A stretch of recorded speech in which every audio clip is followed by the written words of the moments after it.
یہ once upon a time کہ ہمارے والد محترم کو جنت سے نکالا گیا تھا. اس واقعہ میں بہت سارے اسباق ہیں. قرآن جب کوئی تاریخی واقعہ سناتا ہے تو قرآن کے پیش نظر جنرل نالج بولیں نہیں ہوتی. جنرل نالج کے لیے نہیں, کیونکہ جنرل نالج کے واقعات تو بہت ہیں. تبھی قرآن تاریخ بھی مینشن نہیں کرتا ہے کہ یہ واقعہ کس سن میں ہوا. نوح علیہ السلام کا قرآن نے بتایا 950 سال تبلیغ کی, کس سن میں آئے اس تاریخ کا قرآن تذکرہ بولو نہیں کرتا, کیونکہ تمہیں اس سے کیا لینا دینا کہ کس تاریخ میں آئے تھے. مورخین بتاتے ہیں کہ یہ اس سن میں ہوا تھا قبل مسیح اتنے ہزار سال پہلے. اور یہ جیسے ابراہیم علیہ السلام, اگر ہم ان کی ہسٹری اٹھا کے دیکھتے ہیں تو ہمیں اندازہ ہو جاتا ہے کہ آج سے تقریباً 4000 سال پہلے ابراہیم علیہ السلام دنیا میں آئے, کیونکہ جو سلسلہ نسب چلتا ہے نا وہ اتنا ہی چلتا ہے. لیکن قرآن واقعات میں تاریخ کو مینشن نہیں کرتا, بلکہ حدیثوں میں بھی نہیں ہوتا. یہاں تک کہ آپ اسلامی تاریخ میں واقعات دیکھیں جو احادیث میں واقعات بیان ہوئے ہیں, خود جن کا براہ راست نبی کی سیرت سے تعلق ہے, ان میں بھی بہت اہم واقعات میں تاریخوں کو محفوظ نہیں کیا گیا. بعض دفعہ ہسٹری میں تاریخ اس لیے نہیں بتائی جاتی کہ وہ واقعی غلط ہوتا ہے, تبھی آپ کو پوری تفصیل معلوم نہیں ہوتی. آپ جب عدالت میں گواہی دیتے ہیں فلاں شخص نے چوری کی ہے, جج پوچھتا ہے کس دن, آپ کہتے ہیں پتہ نہیں. جج پوچھتا ہے کہ ٹائم کیا ہو رہا تھا, چلو ڈیٹ بھول گئے ہو, ٹائم کیا ہو رہا تھا, آپ کہتے ہو پتہ نہیں. جج پوچھتا ہے سردیوں کا موسم تھا کمبخت گرمیوں کا موسم تھا, کچھ تو منہ سے پھوٹنا, آپ کہتے ہو یہ بھی مجھے یاد نہیں. جج کہتا ہے کہ اس کا مطلب آپ چھوڑ رہے ہو, ٹھیک ہے نا, آپ کیا کر رہے ہو, جھوٹ بول رہے ہو. تو تاریخ اگر معلوم نہ ہو تو بعض دفعہ تو یہ اس کی علامت ہوتی ہے کہ یہ واقعہ ہے ہی نہیں, کیونکہ بندہ پوری ڈیٹیل بتا ہی نہیں رہا. لیکن بعض دفعہ یہ اس کی علامت ہوتی ہے اگر یعنی وہ واقعہ کا ثبوت پہلے سے ثابت ہو, پھر بھی آپ ڈیٹ کو مینشن نہیں کر رہے, لیکن آپ نے دوسرے دلائل سے ثابت کر دیا کہ یہ واقعہ ہوا ہے. ایسے موقع پہ ڈیٹ نہ بتانا اس کی علامت نہیں ہے کہ واقعہ غلط ہے. اس کی علامت ہے کہ اگر ان چیزوں میں آپ کو لگا دیا گیا تو اس واقعے کا جو اصل سبق تھا, اصل مقصد تھا, وہ مقصد نظروں سے اوجھل ہو جائے گا. اگزامپل کے بغیر, مثال کے بغیر آج کل بات سمجھ میں آتی نہیں ہے لوگوں کی, یہ بڑا مسئلہ ہے. کہتے ہیں نا کوئی مثال دو. دیکھیے رسول اللہ صلی اللہ علیہ وسلم ایک دن پیدا ہوئے تھے, اس کو تو ساری دنیا بھی مانتی ہے کہ نہیں مانتی, گورے بھی مانتے ہیں, ہاں بھائی یہ واقعہ ہے. حتیٰ کہ جو ایتھیسٹ ہے نا, ملحد, جو بالکل ہی مذہب کے جڑ سے ہی منکر ہیں, وہ بھی کہتے ہیں کہ محمد بن عبداللہ نامی شخص دنیا میں آئے تھے. وہ الگ بات ہے, وہ ان کو جھوٹا نبی کہہ دیتے ہیں معاذ اللہ, اور ایک دن دنیا سے گئے بھی تھے. کیا خیال ہے, غلط تو نہیں کہہ رہا؟ اسلامی تاریخ میں اس سے بڑا واقعہ کوئی ہو سکتا ہے؟ کیونکہ اسلامی تاریخ, اسلام کے بانی کون ہیں, بانی سے میری مراد یعنی جو جنہوں نے اسلام کا تعارف کروایا, محمد ابن عبداللہ صلی اللہ علیہ وسلم ہے یا نہیں ہے؟ تو اسلام میں جیسے پاکستان کے لیے سب سے زیادہ اہم شخصیت کون ہے, قائد اعظم. اب آپ پاکستان کی ہسٹری پڑھا رہے ہو, اس میں قائد اعظم کا نام ہی نہیں آ رہا کہیں. لوگ کہیں گے واہ بھائی واہ, یہ ایسا ہی ہے جیسے شادی میں دولہا ہی نہیں ہے. صحیح ہے نا, سارے آ گئے, دولہا دلہن مارکیٹ سے کیا ہیں, شارٹ ہیں. تو یہ ایسے ہی ہو جائے گا. تو اسلام کا انٹروڈکشن کروانے والے کون ہیں, محمد صلی اللہ علیہ وسلم. تو اسلامی تاریخ میں محمد صلی اللہ علیہ وسلم کی پیدائش اور آپ کا دنیا سے جانا, اس سے بڑا واقعہ اسلامی تاریخ میں نہیں ہوا. لیکن دونوں کی تاریخیں مارکیٹ سے کیا ہیں, بولو, شارٹ. مسلمانوں کے پاس ریکارڈ ہی نہیں ہے. یہ عجیب بات ہے کہ نہیں ہے؟ آپ کو حیرانگی نہیں ہو رہی, مجھے آپ کی حیرانگی نہ ہونے پر حیرانگی ہو رہی ہے. دونوں کی تاریخیں مسلمانوں کے پاس, بولو نا یار, محفوظ ہی نہیں ہے. کوئی غیر مسلم اعتراض کر سکتا ہے یار تم تو کہہ رہے ہو اسلام اتنا محفوظ ہے, ایک ایک ادا نبی کی محفوظ ہے, تمہیں تو ڈیٹ آف برتھ اور ڈیٹ آف ڈیتھ ہی معلوم نہیں ہے. دنیا میں کسی کی زندگی میں سب سے بڑا واقعہ کیا ہے, وہ آیا کب تھا. اور اگر پہلے سے بتا دیا جائے کہ جائے گا کب, تو میرا خیال ہے وہ ڈیٹ ہم کبھی بھی بھولیں گے نہیں. وہ تو مرنے کے بعد پتہ چلتا ہے نا فلاں دن گیا, لیکن انسان کے لیے اس کی زندگی میں سب سے اہم ترین دن اس کی پیدائش اور اس کا دنیا سے جانا. تبھی 99% لوگ اپنی ڈیٹ آف برتھ یاد رکھتے ہیں. خاص طور پر کوئی سیلیبریٹی ہو, کوئی مشہور شخصیت ہو, اس کی ڈیٹ آف برتھ نہیں بھولی جاتی. اس کی تو ہسٹری میں سب سے پہلے لکھا یہ جاتا ہے کہ آپ کس تاریخ کو پیدا ہوئے. یہاں سے تو سوانح حیات شروع ہوتی ہے. آپ کسی کی حیات پر جب کوئی لکھتے ہیں تو سب سے پہلے بتایا جاتا ہے پیدا کس دن ہوئے. یہ اس سے اندازہ ہوتا ہے کس صدی کے ہیں, یہ کس ماحول میں تھے, کہاں پیدا ہوئے اور کب پیدا ہوئے. تو اسلامی تاریخ میں سب سے اہم واقعہ کیا ہوا ہے؟ محمد صلی اللہ علیہ وسلم پیدا کس ڈیٹ کو ہوئے. اور چلو اس وقت ہم یہ کہہ سکتے ہیں کہ لوگ آپ کو جانتے نہیں تھے, ڈیٹ یاد نہیں رکھی. اس وقت تھوڑی آپ نے پیدا ہوتے ہی نبوت کا دعویٰ کیا تھا. اس وقت یہ تاریخ نظروں سے اوجھل ہو سکتی, لیکن وفات کا تو پتا ہونا چاہیے نا, کہ جس دن آپ کا انتقال ہوا اس دن تو صحابہ کے لیے اس سے بڑا حادثے کا دن کوئی تھا نہیں.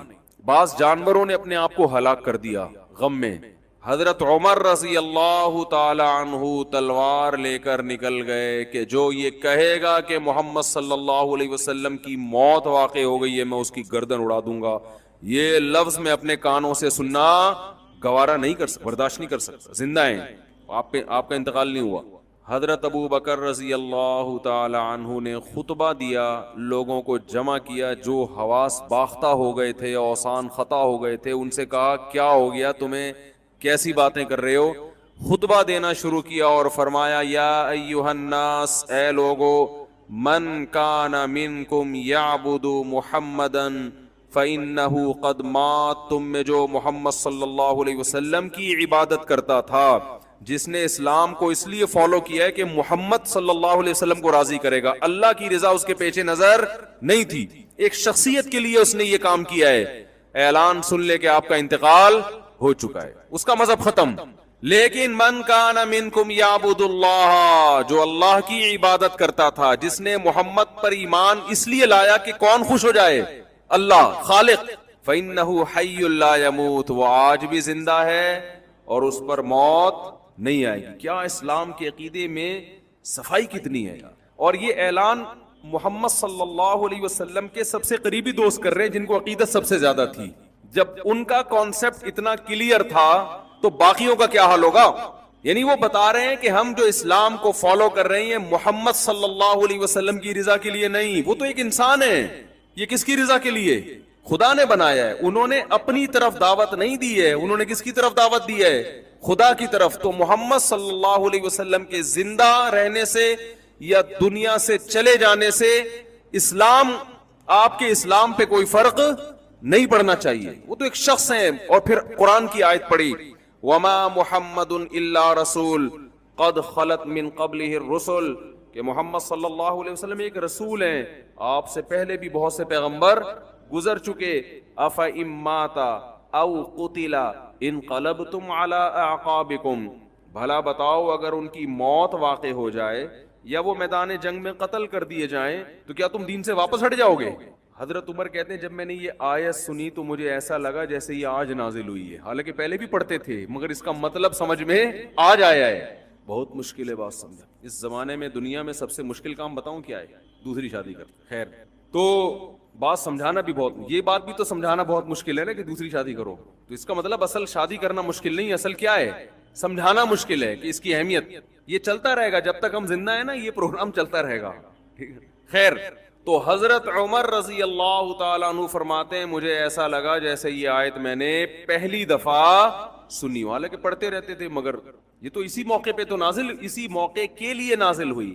اصل میں یہ آیت نازل ہوئی تھی غزوہ احد کے بعد. غزوہ احد میں یہ افواہ پھیل گئی تھی کہ آپ صلی اللہ علیہ وسلم شہید ہو گئے. بہت سے صحابہ نے کیا تلوار اٹھائی, انہوں نے کہا آپ زندہ رہ کے کیا کرنا, جاؤ لڑو تم بھی شہید ہو جاؤ, کیا فائدہ زندہ رہنے. اس پہ قرآن نے کہا کہ بھائی تم جو اسلام کو فالو کر رہے ہو وہ کس کے لیے, اللہ کے لیے. محمد صلی اللہ علیہ وسلم ایک پیغمبر ہیں, کوئی پیغمبر دنیا میں ہمیشہ کے لیے نہیں آتا, وہ اس کا ایک وہ میسنجر ہے, اس کا کام ہے اللہ کا پیغام بندوں تک پہنچانا اور دنیا سے چلے جانا. تو تم نے اسلام کو فالو کرنا ہے اللہ کے لیے. نبی کی موت اور نبی کی حیات سے تمہارے اسلام پہ فرق نہیں پڑھنا چاہیے۔ ایک اشکال کا جواب دے کے ہم آگے چلتے ہیں۔ اشکال یہ ہوتا ہے کہ خود نبی کی رضا یہ بھی تو اسلام میں ایک پسندیدہ کام ہے نا۔ حضرت ابو بکر فرما رہے ہیں کہ جو اللہ کے لیے کرتا تھا تو وہ تو زندہ ہے، جو نبی کے لیے کرتا تھا تو گویا اس کو مایوس کر رہے ہیں۔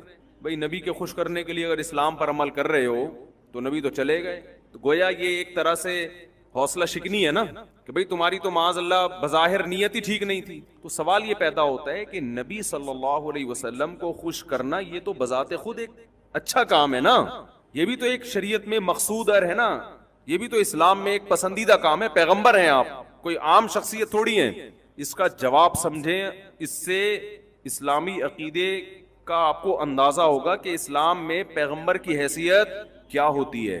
تو یاد رکھیں آپ صلی اللہ علیہ وسلم کی دو حیثیتیں ہیں۔ ایک حیثیت آپ کی یہ ہے کہ آپ محمد ابن عبداللہ ہیں، عبداللہ کے بیٹے ہیں، محمد ہیں، عربی ہیں، قریشی ہیں، ہاشمی ہیں۔ اس حیثیت سے آپ کو خوش کرنا یہ اللہ کی رضا کو خوش کرنے کے مترادف نہیں ہے۔ ایک حیثیت آپ صلی اللہ علیہ وسلم کی ہے کہ آپ اللہ کے نمائندے ہیں، اللہ کے سفیر ہیں۔ سفیر کو ناراض کرنا کس کو ناراض کرنے کے مترادف ہے؟ کہ جس نے اس کو سفیر بنا کر بھیجا ہے۔ اس حیثیت سے آپ کو راضی کرنا یہ اللہ ہی کی رضا ہے۔ اور قرآن میں دونوں قسم کی رضاؤں کا ذکر ہے۔ قرآن کہتا ہے یعتذرون الیکم اذا رجعتم الیہم لترضوا عنہم، کہ اے محمد صلی اللہ علیہ وسلم جب آپ غزوہ تبوک سے واپس پہنچیں گے مدینہ تو بہت سے منافقین آئیں گے، گول مول باتیں کریں گے، وہ یہ بتائیں گے ہم جنگ میں اس لیے نہیں گئے تاکہ آپ ان سے خوش ہو جائیں، لیکن اگر آپ ان سے خوش ہو بھی گئے تو اللہ ان سے خوش بولو نہیں ہوگا۔ اس کا مطلب پیغمبر کو خوش کرنا بسا اوقات اس سے اللہ خوش نہیں ہو رہا ہوتا، کیونکہ یہاں پیغمبر کو جو خوش کیا جا رہا ہے، منافقین جو خوش کر رہے ہیں وہ اس حیثیت سے نہیں کر رہے کہ آپ اللہ کے سفیر ہیں، کیونکہ اس میں پہلے اللہ کو دیکھا جاتا کہ اللہ بھی خوش ہو رہا ہے کہ نہیں ہو رہا، بلکہ یہاں اس حیثیت سے خوش کر رہے ہیں کہ آپ جنگ کے کمانڈر ہیں، آپ ایک امیر ہیں، آپ ایک سردار ہیں۔ تو ہر شخص کی خواہش ہوتی ہے جو میرا ذمہ دار سردار ہے میں اس کو کیا رکھوں؟ خوش رکھوں، کیونکہ اس سے مجھے مفاد ملیں گے۔ تو اس لیے مسلمان کو جو حکم ہے کہ آپ صلی اللہ علیہ وسلم سے محبت کرے، اصل جو حکم ہے وہ اس حیثیت سے محبت کرے کہ آپ اللہ کے سفیر ہیں، لہذا یہاں اللہ کی رضا پہلے ہوگی، اس کے بعد کس کی رضا ہوگی؟ آپ صلی اللہ علیہ وسلم کی رضا۔ یعنی آپ صلی اللہ علیہ وسلم سے محبت بھی در حقیقت کس کی وجہ سے ہو رہی ہے؟ اللہ کی وجہ سے ہو رہی ہے۔ اللہ سے محبت نبی کی وجہ سے نہیں ہو رہی، نبی سے محبت کس کی وجہ سے ہو رہی ہے؟ اللہ کی وجہ سے ہو رہی ہے۔ تو اللہ کیا ہے؟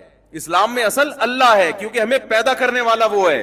بہت میرا خیال ہے اتنی مشکل بات نہیں ہے، دوسری شادی سے تو آسانی ہے نا، آپ دوسری نہ کریں، لیکن یہ بات تو سمجھ جائیں نا، یہ تو آسان سی بات کی ہے میں نے۔ جبکہ ہمارے ہاں بعض لوگ نبی کی حیثیت کو اتنا بڑھا دیتے ہیں کہ ان کی تقریروں سے ایسا لگتا ہے کہ اصل کون ہے؟ اصل نبی ہیں، اللہ معاذ اللہ دوسرے نمبر پر ہے۔ تو یہ بھی ایک نوعیت کا شرک ہے۔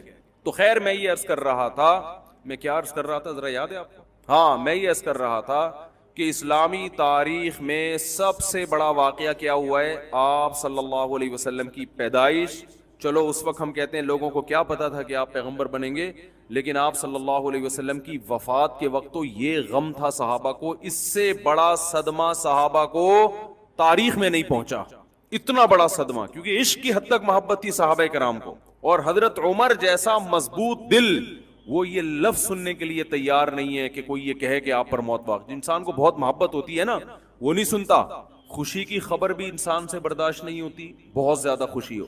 غم کی خبر بھی انسان سے برداشت نہیں ہوتی، بہت زیادہ خوشی بھی برداشت نہیں ہوتی۔ اس پہ وہ مشہور واقعہ ہے نا کہ ایک آدمی کی 5 کروڑ روپے کی لاٹری نکل گئی۔ اب اس کو اطلاع دیں تو ڈر یہ تھا کہ یہ مر نہ جائے کہیں، خوشی سے، غریب آدمی ہے، پکوڑے بکوڑے بیچتا ہوگا بیچارہ، گولے گنڈے کی کوئی ریڈی لگاتا ہوگا، اب اس کو 5 کروڑ کا بتائیں گے تو یہ خوشی سے کیا ہو جائے گا؟ مر نہ جائے۔ تو ماہرین نے کیا کیا کہ بھئی نفسیاتی ڈاکٹر بھیجا جائے اس کے پاس، نفسیاتی ڈاکٹر اس کو آرام آرام سے سمجھائے گا، کوئی کسی طرح سمجھائے گا، اس کو یہ خبر بھی دے دے گا کہ 5 کروڑ کی لاٹری نکلی ہے، اور اس طرح سے دے گا کہ یہ مرے گا بھی نہیں۔